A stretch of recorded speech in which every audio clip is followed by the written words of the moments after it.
Mmm. Mmm, yum, yum, yum. So good. Mm. Oh, hey.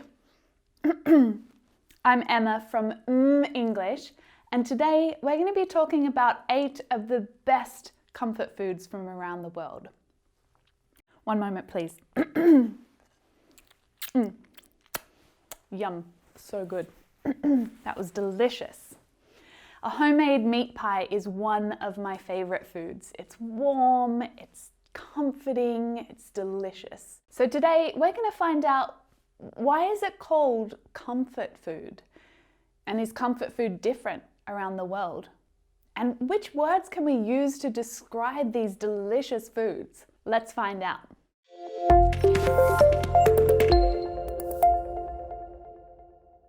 So how does the word comfort even relate to food? Essentially, to comfort, the verb, means to make someone feel better, doesn't it? So think about a time when you were feeling a little under the weather or a little worried or anxious, perhaps when you've moved far from home and you miss your family and your friends, then it's food that can sometimes make you feel better. Food reminds you of home or reminds you of a time when your mum or a family member was taking care of you. And it's that feeling of comfort and being looked after that makes comfort food so appealing. Not to mention that they are usually rich in flavor and delicious and sweet and yummy. Comfort foods are also foods that take you back to the good old days. They bring up happy, safe memories and feelings. So let's see, which sentence do you think best describes comfort food? Pineapple on a pizza is delicious. Everyone should try it. I love eating pineapple on pizza. It reminds me of my university days. I've never had pineapple on pizza, and I never will. The answer is B. I love eating pineapple on pizza. It reminds me of my university days. But why? Why is that a good example of comfort food? Well, because it brings up good, happy memories of university. It's nostalgic. So I've given you an example of what comfort food means to me. The meat pie that I was eating at the start of the class. Very common in Australia, and it's also something that reminds me of going to the football. Sitting during winter in the cold, watching my football team play with a meat pie and sauce in hand. That is something that is very nostalgic for me. But I'm curious to find out, what does comfort food mean to you? What is the dish that you find most comforting to eat? Tell me down in the comments below. I actually asked my YouTube community this question a few weeks ago when I was thinking about this lesson, and I got so many delicious responses. So I've pulled out the 8 best comfort foods from around the English world. Now you may agree or disagree with some of the suggestions that we've got here. Let me know down in the comments. Let me know if I've missed something. Now, before we pack our bags and we head off on our food safari, I've got a little challenge for you. In this video, I've used 8 different sentences to describe each dish, one for each dish. I want you to take note of these sentences and see if you can find them all in the lesson. They're all using amazing adjectives to describe each dish. Are you ready? We're about to take off to Malaysia. This is congee. It's a type of savory porridge. Can you pronounce it? Congee, congee. Now, I know for sure that my Malaysian students will say, Emma, what about nasi lemak? What about laksa? There are so many delicious comfort foods in Malaysia. I used to live there, so believe me, I know. But we'd be here all day if I kept going. We've got lots of stops to make. Congee is actually a dish that is eaten throughout many countries in Asia, and so you'll find it in lots of different places. So let me describe congee. The plain white rice is boiled with lots of water so it becomes thick and gooey. You can add whatever you want to it. chicken, pork, fish, some herbs, ginger, fried onions. And for extra seasoning, you could add things like sesame oil or soy sauce, pepper. So with all of the herbs and seasonings, it's a really fresh, earthy taste. It's delicious. Now, unlike most comfort foods, congee is actually really healthy. It's often fed to kids when they're feeling ill or when it's really cold. Now, enjoy it quickly because we're off to our next stop. Vietnam. Gosh, there are so many of my favorite dishes from this country, but one of my favorites is Bun Thit. Bun Thit. My Vietnamese students, am I saying that correctly? I'm a little bit rusty. It's been a while since I lived in Ho Chi Minh City. Let me know down in the comments. Bun Thit has everything that you could ever wish for in a dish. The fresh rice vermicelli noodles, the salty grilled pork, the fresh herbs, basil and mint, the crisp lettuce. It's all dressed in nuong fish sauce with chopped up peanuts and pickled carrots and sometimes even spring rolls on top. So when it all comes together, it has this crunchy, caramelized texture. What I would not give to be back in Ho Chi Minh City eating Bun Thit. Ah, I would love to. So I wonder, what do my Vietnamese students think? Do they agree? Or maybe you'd say pho or bun sao? Something else? Maybe that's your favorite comfort food? But right now, we've got to pack for a longer journey because our next stop is a little further away. We're going to India. Now, we all know that India is famous for its delicious curries, but which one stands out? Which one is the dish that brings families together on rainy days and makes everyone happy? Well, if you were to ask me, I'd say dal makhani. Doesn't that look good? But when I asked you a few weeks ago, so many of you said biryani. So the community has spoken, biryani it is. But luckily, I'm also a big fan of biryani. This is chicken biryani. Now, biryani is quite a difficult dish to make. It uses a complex range of spices and specific cuts of meat. It's best to use chicken legs and thighs and parts of the chicken with the bone in it because the breast can end up being quite dry. So the spices and the meat are all layered with parboiled rice. And to make sure that the grains of rice don't stick together, they stay separated, I've been told that you've got to use the highest quality basmati rice. Then you add some yogurt, some ghee, spices, coriander, ginger, garlic, lemon juice, and honestly, lots of other things and years of perfecting the art. That's when you get the perfect biryani. Biryani has deliciously complex flavors combined with tender meat. And when it's served warm, it's the ultimate comfort food. And people all through South Asia love this dish. It's not just India, also Pakistan, Bangladesh. Oh gosh, so many different varieties. All right, we are flying to a whole new continent now. Our next country is way over in Europe, or until recently it was. Now it's just past Europe. Oh, hello.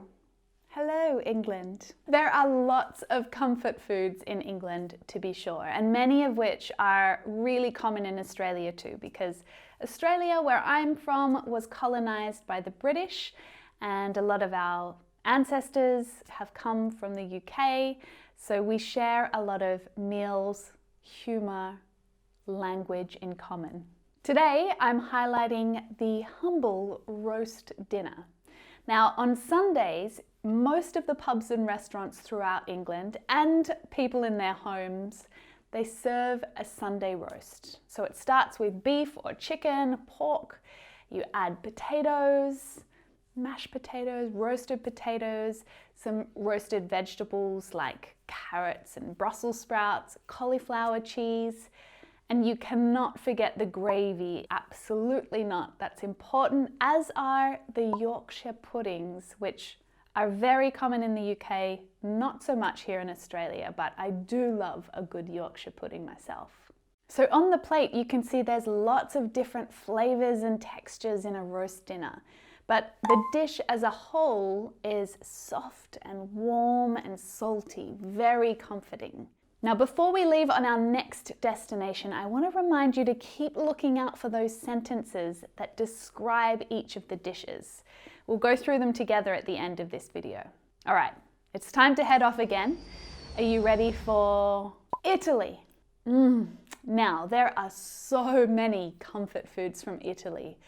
You're expecting pizza or ravioli or gnocchi. Italians, please share in the comments, what is an Italian's ultimate comfort food? This one is for all of the sweet tooths out there, the dessert lovers, and it is one of my all-time favorites. It's tiramisu. Now, tiramisu is made with lady fingers, or savoiardi, I think in Italian, is that right? Now, they're not literally ladies' fingers, no. These are crisp, biscuity bites of dry sponge cake. So we've got these lady fingers and they're soaked in coffee and a strong sweet liqueur. So it's then layered with creamy mascarpone cheese and dusted with cocoa. And the combination of coffee, liqueur, cocoa, it creates this decadent honeyed flavor. It's delicious. Oh, this is the perfect way to end any feast in Italy. Or you can eat it for breakfast, or for lunch, or for dinner, or for a snack, or a midnight snack. What? I would. I'm literally getting hungry just talking about this. How about you? How are you going?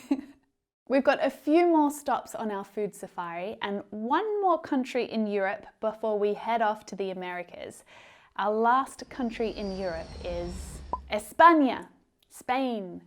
The Spanish potato and onion tortilla, Tortilla da Patatas, is a simple dish. It just contains eggs, potatoes, onions, and olive oil. But I think if I had to choose only one thing that I could eat for the rest of my life, it would be this. And when it's done well, it is so good. The potatoes and the onions and the olive oil, they're all added to a skillet pan and they're cooked until they're soft. And then the eggs are beaten in a bowl and added into the pan, and it all kind of cooks together and creates this thick, delicious, warm sort of pie. The tricky part is being able to turn it over. It's not really something that I'm very good at. But this dish can be eaten for lunch, for breakfast, for dinner, for tapas, as a snack. Unlike when I was talking about tiramisu, this one actually can. It's so versatile. Okay, we're leaving Europe now to go to Mexico. Now, our comfort food here is a delicious, slow-cooked meat dish that can be used in lots of different ways. So it's known in Mexico and throughout the Caribbean as barbacoa. Barbacoa. So interestingly, this is the origin of the word barbecue. Does it sound familiar? Barbacoa. So obviously, barbacoa is cooked meat. It's like beef or lamb or goat or pork, and it's the base of many delicious dishes throughout South America and Central America. So it's often served in tacos and it's topped with sweet corn, salsa, avocado, coriander. Yum, so good. To make barbacoa, you need to cook the meat really slowly. You cook it with onions and garlic and green chilies, chipotle, which is like a smoked dried jalapeno pepper, ground cumin, oregano, salt, pepper. And you also add things like lime juice and vinegar and some bay leaves and broth. And you put all of it together and then you cook it for 6 to 8 hours. So at the end, the meat is just falling off the bone. You can shred it with a fork. It should really easily fall apart. And the slow cooking allows the spices to just soak through the whole dish, giving barbacoa a spicy and meaty, decadent taste. Oh my goodness, guys, I think this is the one. It's literally making me drool. One more destination to go, okay? We're off to Mexico's neighbor, the USA. So what's America's favorite comfort food? Well, officially, as voted by the American people, it's pizza. Everyone loves it. I think that's the world's favorite. But a very close second is macaroni and cheese, which is what we're going to look at today. All right? It's cheesy, creamy, and soulful, and affectionately known as mac and cheese.